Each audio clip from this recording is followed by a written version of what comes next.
Teman-teman, selamat sore. Saya ucapkan di hari Kamis 10 Juli 2025.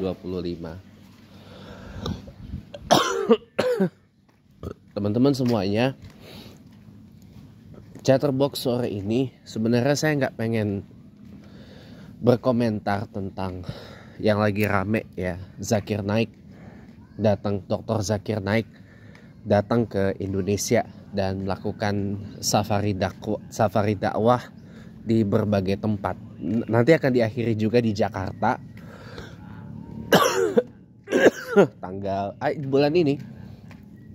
bulan Juli ini di lapangan bola mana gitu, saya lupa ya. Tapi teman-teman ini melihat Dr. Zakir Naik itu, ya mungkin maaf ya teman-teman ya, karena mungkin kan teman-teman melihat Dr. Zakir Naik ini kan ya sosok yang rentan terhadap kontroversi ya. Ada tuduhan yang mengatakan Dr. Zakir Naik itu kristofobia, padahal enggak. Kemudian ketika Muhammadiyah memberikan statement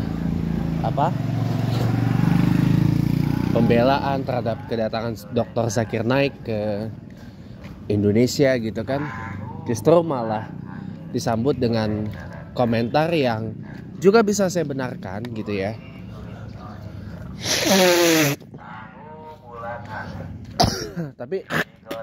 tapi bukan berarti teman-teman itu harus membenci Dr. Zakir Naik itu secara personnya gitu loh. Teman-teman itu tinggal pilih, you have your own free will gitu loh. Mau suka nggak suka, yang penting jangan lihat sosoknya gitu. Jangan lihat dari sisi negatifnya terus. Jangan. Kalau teman-teman lihat dari sisi negatifnya terus, saya mau kasih tahu Anda, semua manusia termasuk saya itu punya sisi negatifnya.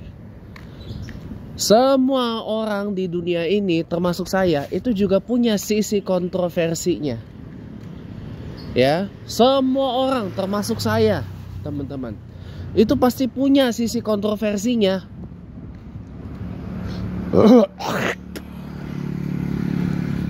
Gak cuma Dr. Zakir Naik atau Don Ditan, enggak.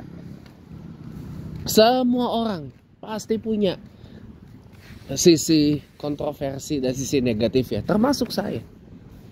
Ya. Tapi kalau teman-teman lihat dari sisi positifnya, ya teman-teman akan lebih bijak lah dalam berkomentar gitu loh. Karena semua orang termasuk saya juga punya sisi positifnya. Jangan lihat dari sisi negatifnya terus gitu.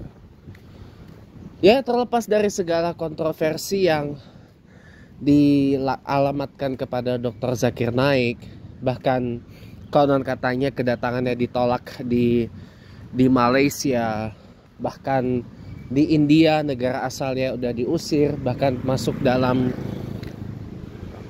daftar pencarian orang atau wanted list ya. Wanted list karena masalah konon katanya sih money laundering ya. Koreksi saya kalau salah ya. Money laundering dan masalah yang berkaitan dengan terorisme, katanya sih gitu. Tapi gini teman-teman ya, mengenai teman-teman yang komentar tentang safari dakwah Dr. Zakir Naik di Indonesia, saya hanya punya statement begini aja teman-teman. Pertama, saya mengiyakan statement teman-teman yang kritis lah dengan Dr. Zakir Naik, bahwa memang agama itu bukan untuk diperbandingkan. Oke. Yang kedua, memang teman-teman memandang Dr. Zakir Naik ini ya, memang teman-teman punya tafsir, suka hujat agama orang lain gitu loh, di luar daripada Islam. Itu kan tafsir dari teman-teman, ya kan? Nggak apa-apa juga. Tapi terlepas daripada itu, anggaplah terlepas daripada itu, memang beliau sedang membagikan ilmu pengetahuan untuk kita. Tapi catatannya gini teman-teman, bukan salah Dr. Zakir Naiknya yang kesini gitu loh. Yang pertama ya, Dr. Zakir Naik itu salah tempat. Karena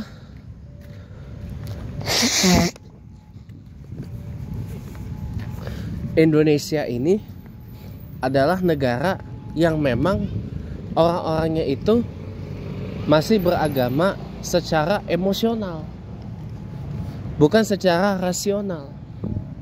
Dimana agama tuh di Indonesia dianggap kayak sesuatu yang sakral banget. Begitu dah dinista gitu kan, langsung rame-rame hujam tikam ya, bahkan saling adu nista gitu di media sosial, terutama di TikTok. Itu yang saya alami dan itu yang saya amati selama beberapa waktu ke belakang. Jadi bukan tempatnya gitu loh. Indonesia ini orang bisa menganggap religion atau agama itu sebagai science atau ilmu pengetahuan. Makanya teman-teman pas ada yang statement agama tuh nggak bisa diperbandingkan, karena teman-teman itu menganggap agama sama dengan faith, sama dengan iman, sama dengan belief. Ya kalau masalah iman, saya kan selalu bilang teman-teman ya, kalau masalah iman ya itu masing-masing lah. Kalau ada yang mengimani bahwa Tuhan itu harus ada terlihat, ada ternampak, ada wujudnya atau ada rupanya, rupa macam-macam, rupa manusia, rupa binatang, rupa apa dan segalanya, itu memang iman mereka oke. Mau Tuhannya satu, Tuhannya lebih dari satu, itu imannya mereka oke, baik ya kan. Sama juga di kita di Islam, Allah Subhanahu Wa Taala itu memang tidak terlihat secara fisik, tapi terlihat melalui kuasanya, melalui ciptaannya. Judaism pun begitu. Yang namanya Yahweh atau Yodhevave atau Eloah atau Elohim ya, itu memang juga nggak ternampak secara fisik. Tapi ya memang nggak nampak secara fisik.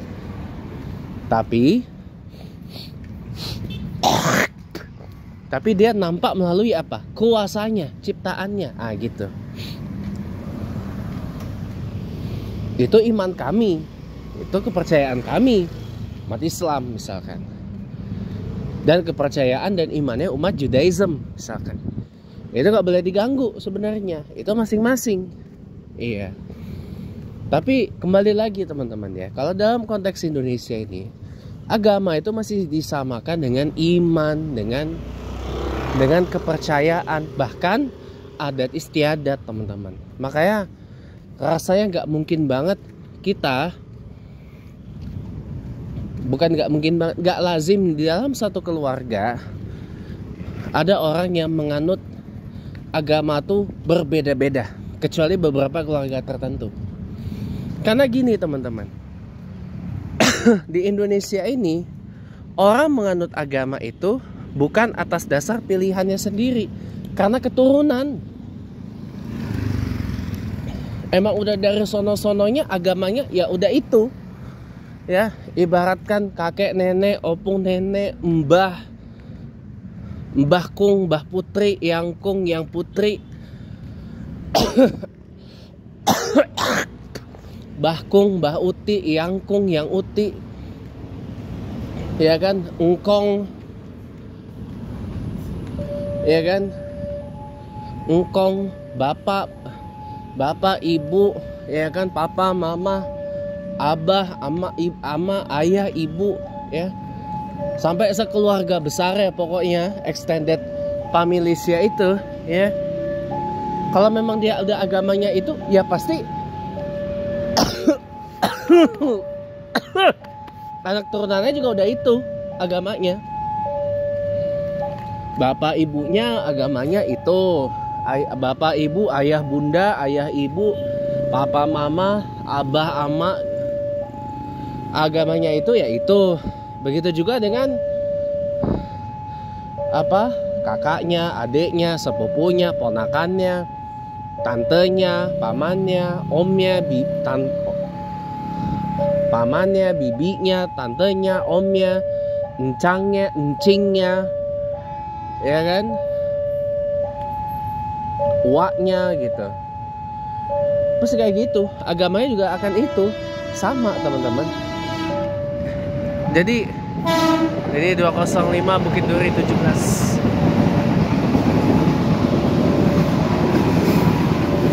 Akas Pitung udah deh. Jadi agama tuh inheritance, warisan. Ya. Kan saya selalu bilang ya. Makanya ketika orang dalam satu keluarga memutuskan untuk menganut agama yang berbeda, itu pasti akan denounce habis-habisan. Pasti akan diburukkan habis-habisan. Pasti akan pokoknya akan dikerdilkan habis-habisan. Karena memang di sini apa ya, budaya harus seragam gitu loh.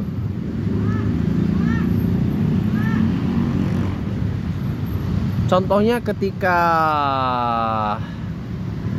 nih satu keluarga besar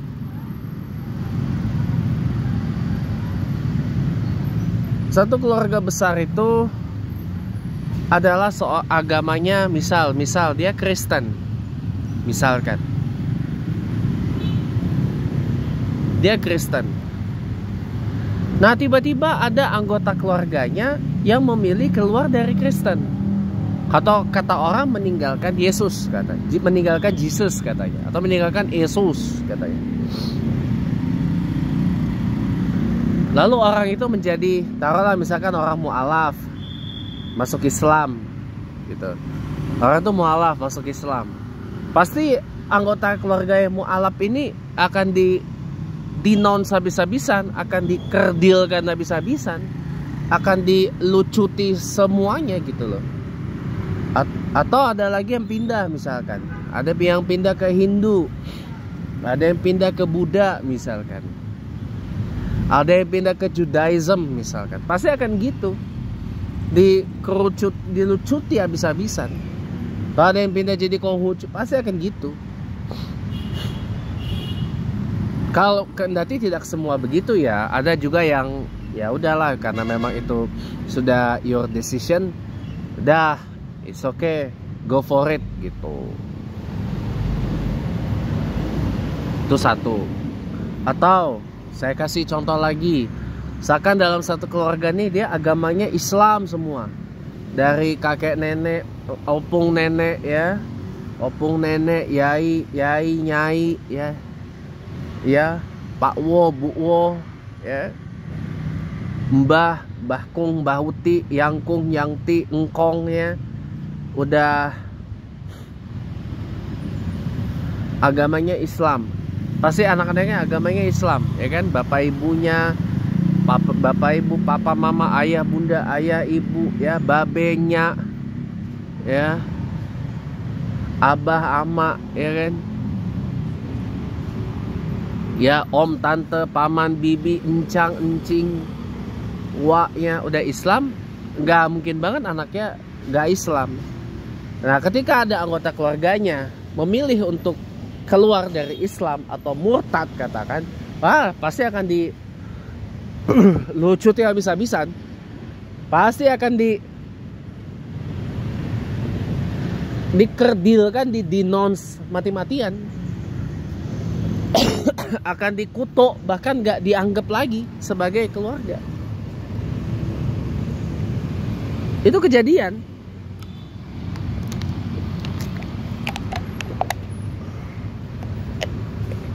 Karena memang di Indonesia ini orang beragama tuh masih kayak suatu inheritance, harus sebagai sesuatu yang koyok harus seragam gitu loh.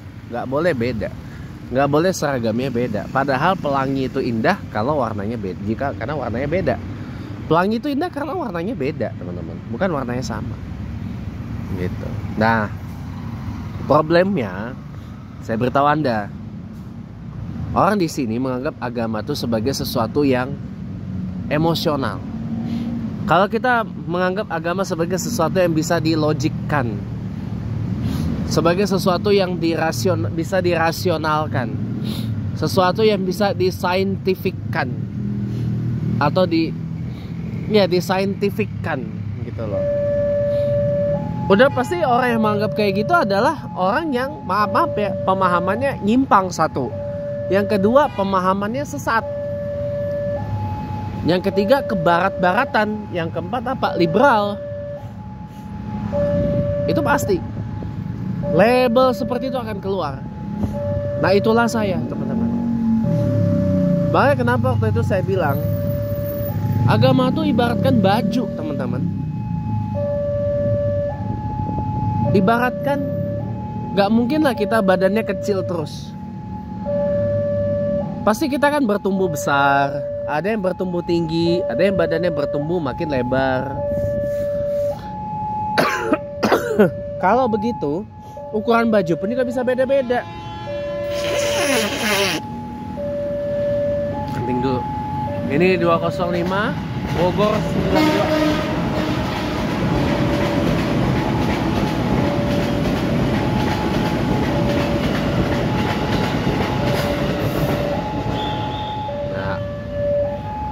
Ibaratkan orang punya ukuran baju yang udah beda.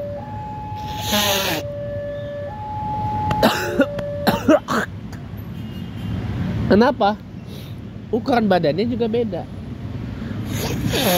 Gak usah jauh-jauh deh. Contoh saya.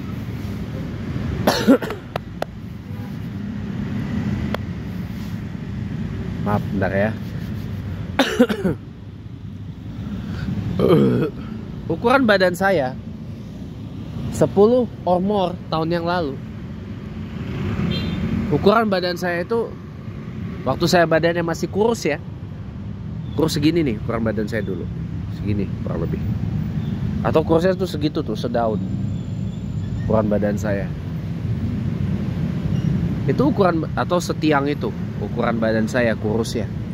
Ya, setiang itu badan saya kurus ya. Ya.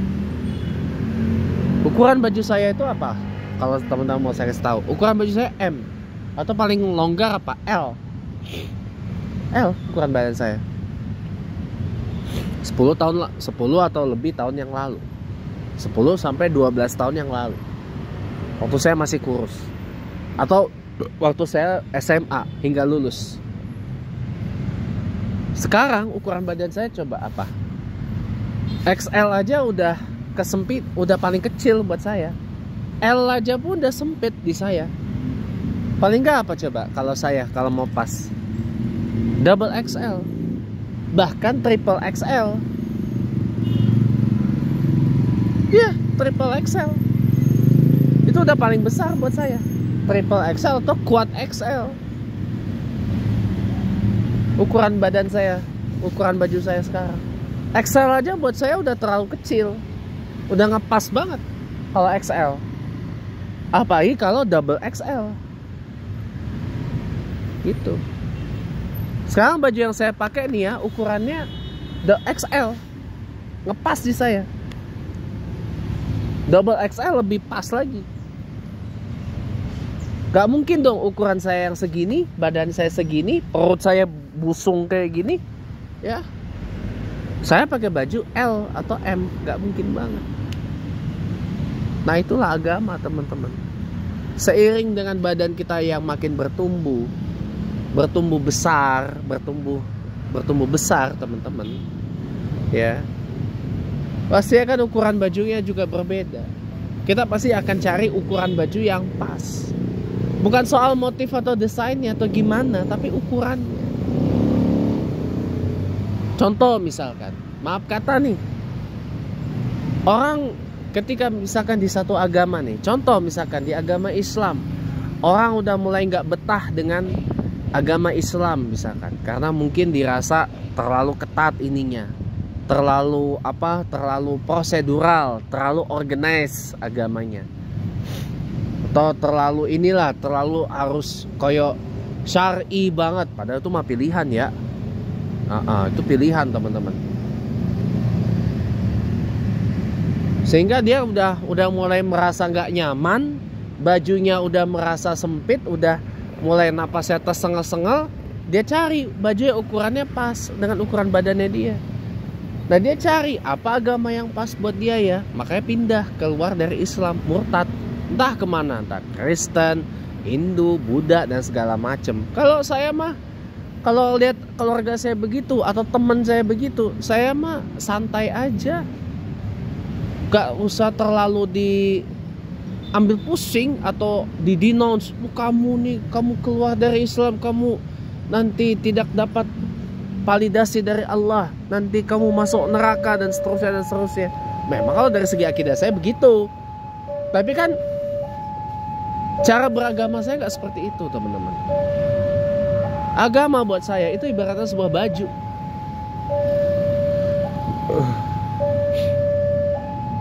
Sebuah baju ya ukurannya harus pas dengan badan.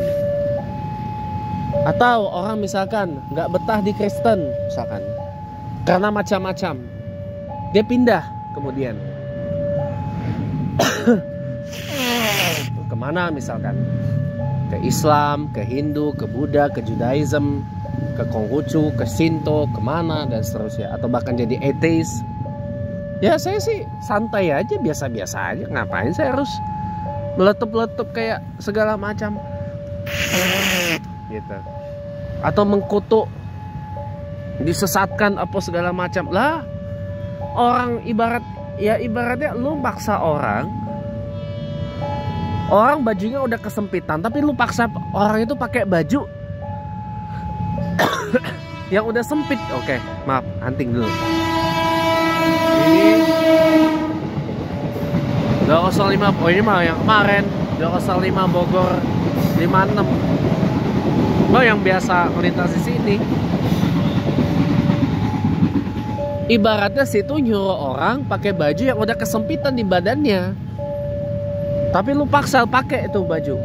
Gua nggak ada duit buat beliin baju baru buat lu, ya. Saya nggak ada uang buat beli baju baru buat kamu, gitu misalkan. Kamu pakai aja baju yang ada, walaupun itu sempit. Nah itu teman-teman, itu kan kayak kejem banget gitu loh. Iya. Bapak James kalau kayak gitu ntar orang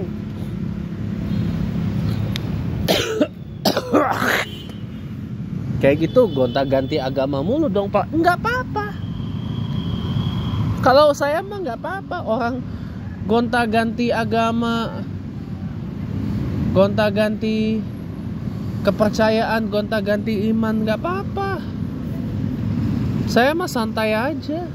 Kalau saya loh, kalau Anda nggak tahu, saya kan bukan Anda. Tapi kalau saya mah santai.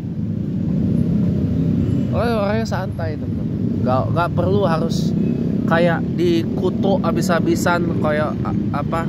Kita udah merasa paling suci kayak Muhammad bin Abdul Wahab aja. Enggak, saya nggak gitu orangnya.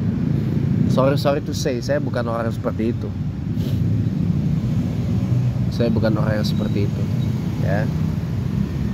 Saya bukan orang seperti itu. Maaf kata nih. Ya udahlah, orang kalau misalkan nih bajunya udah kesempitan, ya kasihkan dia baju yang ukurannya cocok dengan badannya dia. Bukan sebaliknya. Yuk kasih baju untuk orang yang apa?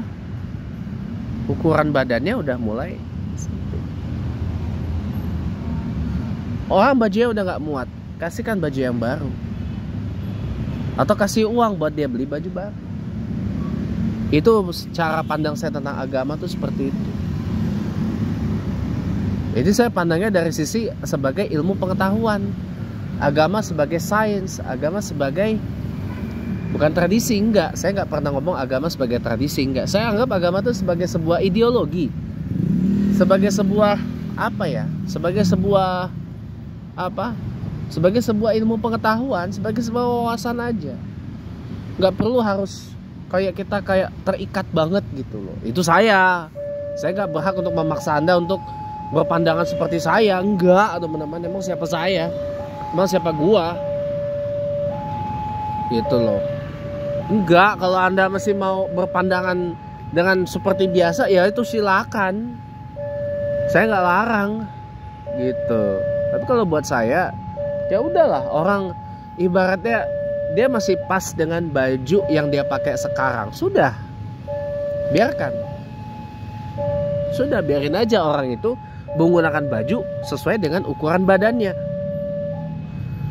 Dia suka dengan motif apa, desainnya apa, warnanya apa, ya. Yang penting pas ukuran badannya, itu biarin aja. Dan yang penting masih layak pakai bajunya. Ini 205 Bukit Duri 69.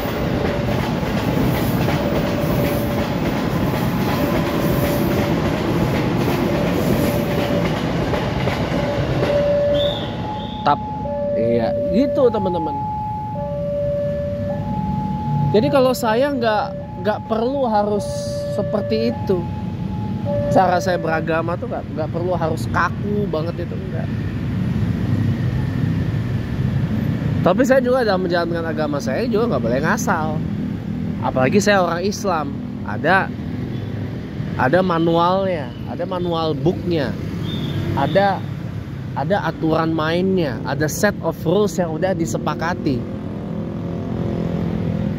Gitu. Saya yakin semua agama tuh punya set of rules yang disepakati, apalagi Islam yang set of rules-nya sangat tight banget.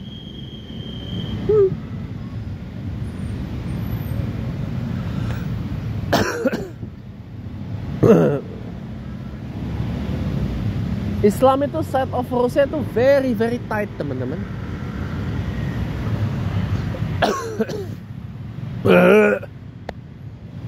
Gitu. Jadi kalau saya ya, saya no comment dah kalau masalah Zakir Naik mau bagaimana gimananya gitu loh. Kita perlu pandang dari dua sisi. Terlepas dari apapun itu kontroversinya,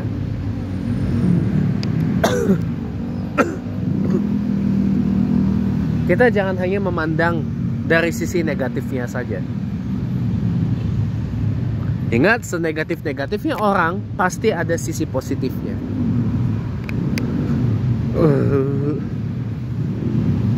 Sepositif-positifnya orang pasti ada sisi negatifnya. Saya pun begitu. Sejelek-jeleknya saya pasti saya ada bagusnya. Sebagus-bagusnya saya pasti ada jeleknya. Itu teman-teman. Kenapa? No one's perfect. Tidak ada yang sempurna. Sempurna itu adalah milik Allah Subhanahu wa ta'ala. Gitu teman-teman. Jadi jangan merasa kita ini ya paling si paling anu, si paling ini, si paling perfect, si paling holy. Jangan teman-teman. Tidak boleh. Bahkan kalau ada ya teman-teman yang kayak begitu depan saya, mukanya yang saya hantem. Ya. Mukanya yang saya tembak pakai panah duluan. Kalau ada yang kayak gitu depan saya, mukanya yang saya hantam pakai laser. Jangan main-main. Ya biar congornya tuh bener dikit gitu loh. Ya. Gitu teman-teman ya. Jadi maaf nih kalau saya memang cara pandangnya seperti ini. Ya, whether you like or dislike, ya suka nggak suka, saya bilang terserah Anda. Ya. Yang jelas, pada intinya, selama kita tidak saling merugikan orang, ya, silahkan punya pandangan, punya pendapat masing-masing, ya. Silakan punya interpretasi masing-masing tentang apa yang Anda yakini, tentang apa yang Anda imani, tentang apa yang menjadi dasar pendirian ideologi Anda. Ya, selama tidak saling merugikan orang, pegang itu. Kecuali kalau udah saling merugikan, nah itu berarti harus dikoreksi. Ya. Semoga bermanfaat.